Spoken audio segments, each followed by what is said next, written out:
David ? Oui. Excuse-moi, je sais que je t'embête, mais est-ce que tu peux piocher un papier ? Maintenant, je suis habitué, oui.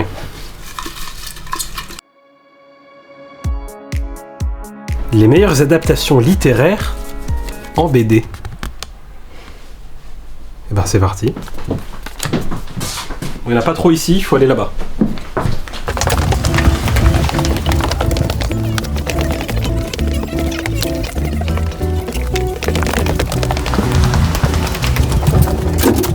J'ai pris un peu moins lourd là, maintenant. Alors commençons par un album que j'aime beaucoup et un roman que j'aime beaucoup. Dracula, par le grand dessinateur Georges Besse, qui a travaillé beaucoup avec Jodorowsky notamment. Je sais plus quel album il avait fait avec Juan Solo. Juan Solo, exactement, je pensais à ça. Le Lama Blanc. Et donc dans cette adaptation de Dracula, assez fidèle à l'œuvre originale, on va avoir droit, merci beaucoup, Je ça. à un noir et blanc d'une qualité inouïe. Alors je sais pas quelle page j'ai prise, mais on peut prendre n'importe lesquelles, c'est magnifique. Complètement. Voilà, pour moi, une des plus belles adaptations qu'on a eues ces derniers temps, c'est sorti il y a 4-5 ans de mémoire. Georges Besse a continué à faire des adaptations avec Frankenstein et plus récemment Notre-Dame de Paris de Victor Hugo. Donc voilà, un auteur de qualité pour des récits des grands classiques de la littérature.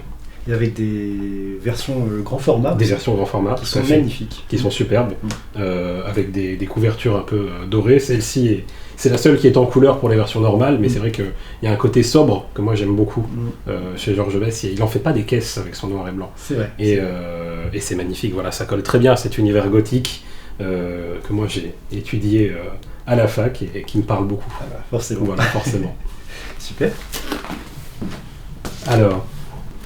Alors j'enchaîne sur l'adaptation de ce merveilleux roman de Philippe Claudel, Le rapport de Brodeck, pour lequel il avait été gratifié du Goncourt des lycéens, rien que ça, et qui va raconter l'histoire de cet homme dans son petit village, pas loin de la frontière allemande, qui a été déporté et qui va se retrouver seul face à tous les habitants de son village. C'est magnifique, c'est beau, c'est fort. C'est pas forcément à mettre entre toutes les mains parce que Manu Larsenet, qui nous a déjà gratifié de Blast, cette tétralogie, c'est en 4 tomes, hein. Oui, c'est bien une tétralogie.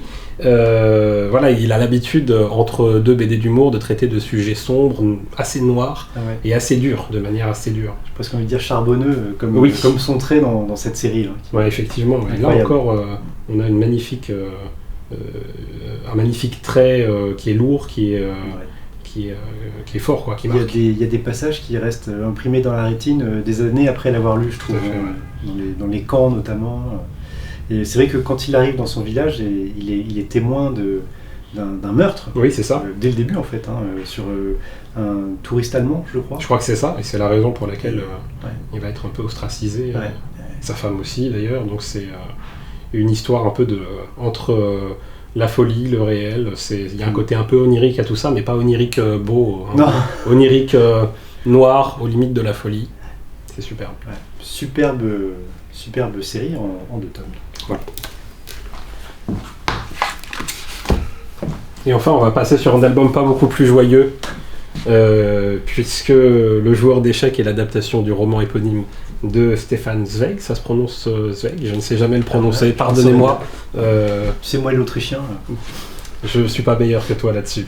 En tout cas, David Sala, qui est un illustrateur qui a beaucoup travaillé dans la jeunesse, dans l'album jeunesse, nous livre une adaptation exceptionnelle d'un roman dont on pensait avoir fait le tour, qui n'est pas très très long, et qui raconte l'histoire de cet homme sur un paquebot qui va subjuguer tout le monde au jeu d'échecs, dont le champion du monde qui se trouve sur ce navire. Comment en est-il arrivé là ? Comment est-il devenu si bon aux échecs ? Eh bien, c'est l'histoire de sa vie qui va être racontée.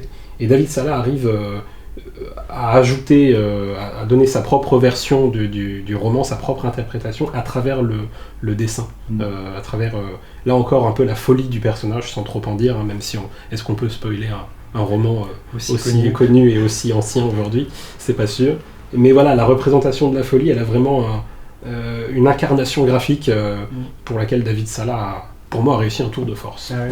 Moi, j'aime bien ce que tu dis lorsque tu expliques qu'on pensait avoir fait le tour de ce roman. Ben, je trouve que David Salah, il a ajouté une dimension graphique hors du commun et totalement inattendue. Et c'est ça qui est fort, je trouve, avec toutes ces adaptations, c'est qu'effectivement, dans un roman, souvent ce qu'on entend, c'est moi j'aime bien me faire ma propre idée, et là on voit la propre idée de chaque artiste, et on se rend compte que ça apporte encore des choses auxquelles on n'avait pas nécessairement pensé. C'est peut-être encore plus marquant dans celui-ci, même si c'est le cas des deux autres que j'ai présentés.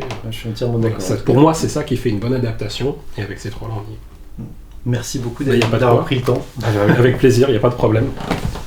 Je vais continuer, ça se rangera pas tout seul. C'est parti. À plus.